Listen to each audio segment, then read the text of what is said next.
જિલ્લામાં ભારેથી અતિભારે વરસાદની ચેતવણી, સંભવિત પરિસ્થિતિને પહોંચી વળવા વહીવટીતંત્ર સજ્જ. વડોદરા શહેર અને જિલ્લામાં આગામી 24 કલાક દરમિયાન ભારેથી અતિભારે વરસાદની હવામાન વિભાગ દ્વારા ચેતવણી જારી કરવામાં આવી છે.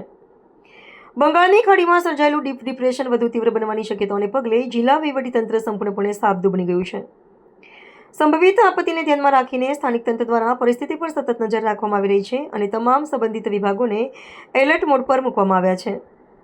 વડોદરા જિલ્લા કલેક્ટર અનિલ ધામેલિયાના જણાવ્યા અનુસાર મોડી રાતથી લઈને આવતીકાલ સુધીના સમયગાળામાં ભારે વરસાદ સાથે 45 થી 55 કિલોમીટર પ્રતિ કલાકની ઝડપે તોફાની પવન ફૂંકાવાની પ્રબળ સંભાવના છે. બદલાયેલા હવામાન અને તીવ્ર પવનની આગાહીને પગલે વહીવટીતંત્રએ સુરક્ષાના તમામ આગોતરા પગલાં લીધા છે. વાતાવરણમાં થઈ રહેલા ઝડપી બદલાવને કારણે જનજીવન પ્રભાવિત થવાની પણ આશંકા વ્યક્ત કરવામાં આવી છે. આ પરિસ્થિતિની ગંભીરતાને ધ્યાનમાં રાખીને જિલ્લા વહીવટીતંત્ર દ્વારા વડોદરાના નાગરિકોને બિનજરૂરી રીતે ઘરની બહાર ન નીકળવા અને સંપૂર્ણ સાવચેતી રાખવા ખાસ અપીલ કરવામાં આવી છે. લોકોની સુરક્ષિત સ્થળે રહેવા અને વહીવટીતંત્ર દ્વારા અપાતી સૂચનાઓનું પાલન કરવા જણાવાયું છે. કટોકટીના સમયે તાત્કાલિક રાહત અને બચાવ કામગીરી હાથ ધરી શકાય તે માટે કંટ્રોલ રૂમ કાર્યરત કરી દેવામાં આવ્યા છે. સૌને નમસ્કાર. હું અનિલ ધામેલિયા, કલેક્ટર વડોદરા. આપ સૌ વડોદરાવાસીઓને એક અપીલ કરવા માંગુ છું. આજે સાંજે બંગાળની ખાડી તરફથી આવતું ડીપ ડિપ્રેશન એમની તીવ્રતા વધતી જઈ રહી છે અને ખાસ કરીને જ્યારે કોસ્ટલ ભાગમાં આવશે ત્યારે એમના મોઇશ્ચરના કારણે એમની તીવ્રતા ખૂબ વધારે થવાની શક્યતાઓ છે. ખૂબ તેજ ગતિથી આગળ આવે છે.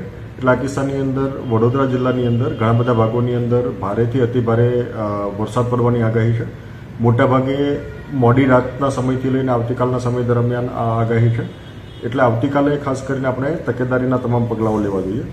વિશેષ કરીને પવનની ગતિ પણ આ ડિપ્રેશનની સાથે વધારે છે. એટલે 45થી લઈને 55 કિલોમીટર પર અવરની સ્પીડથી પવન પણ ફૂંકાવાની શક્યતાઓ છે. તમામ વડોદરાવાસીઓને મારી વિનંતી છે કે આગામી 24 કલાક દરમિયાન આપણા માટે વિશેષ કરીને સંકટ થોડું વધારે છે. એટલે આપ વિશેષ કરીને સુરક્ષિત સ્થાન રહો, આપ પોતે સુરક્ષિત રહો એ માટેના તમામ પ્રયાસો આપણે કરવાના છે. તમામ શૈક્ષણિક સંસ્થાઓમાં આપણે આવતીકાલે રજા જાહેર કરી છે. આથી કોઈ પણ સંસ્થાન, ખાસ કરીને શૈક્ષણિક સંસ્થાન તો બંધ હોય છે. આ ઉપરાંત વોકેશનલ એજ્યુકેશનલ ઇન્સ્ટિટ્યૂટ હોય, પોલિટેકનિક હોય અથવા કોચિંગ ક્લાસ હોય, આ તમામે બંધ રાખવાના છે. કોઈ પણ ઇન્સ્ટિટ્યુશન ચાલુ ના રહે એ બાબતની તકેદારી રાખવાની છે. શક્ય હોય ત્યાં સુધી કંપનીઝ અને અન્ય એસ્ટાબ્લિશમેન્ટ વર્ક ફ્રોમ હોમ કરે એ દિશાનો પ્રયત્ન આપણે કરવાનો છે. આ સિવાય તમામ વ્યક્તિઓ પોતે સુરક્ષિત સ્થળોએ રહે, નદી કાંઠાના વિસ્તાર કે તળાવવાળા વિસ્તારની અંદર ના જાય એ બાબતે આપણે તકેદારી રાખવાની છે. માછીમારી પ્રવૃત્તિ બંધ રાખવાની છે અને વિશેષ કરીને કોઈ નદી કાંઠાના કે તળાવ કાંઠાના ભાગની અંદર પણ કોઈ પ્રવેશે નહીં એ બાબતે આપણે તમામ તકેદારી રાખવાની છે. વિશેષ કરીને કોઈ કોઝવેની અંદર પાણી ભરાતા હોય તો એ પાણી પણ આપણે ઓળંગીએ નહીં, એમને ક્રોસ કરવાનો પ્રયત્ન ના કરીએ, એ આપણે તકેદારી રાખીશું. કોઈ જર્જરિત મકાનમાં અથવા તો અસુરક્ષિત હોય એવા ભાગની અંદર આપણને લાગતું હોય તો તાત્કાલિક આપણે યોગ્ય સુરક્ષિત સ્થળોએ પહોંચીએ એ માટેની તૈયારી રાખવાની છે. નીચાણવાળા વિસ્તારોની અંદર આવશ્યકતા જણાય, જે દરેક વખતે નદી કાંઠાના વિસ્તાર કે નીચાણવાળો વિસ્તાર હોય ત્યાં ફ્લડ થવાની શક્યતા હોય ત્યાં વહીવટીતંત્ર મારફતે પ્રિકોશનરી ઇવેક્યુએશનની પ્રક્રિયા પણ હાથ ધરવામાં આવી છે.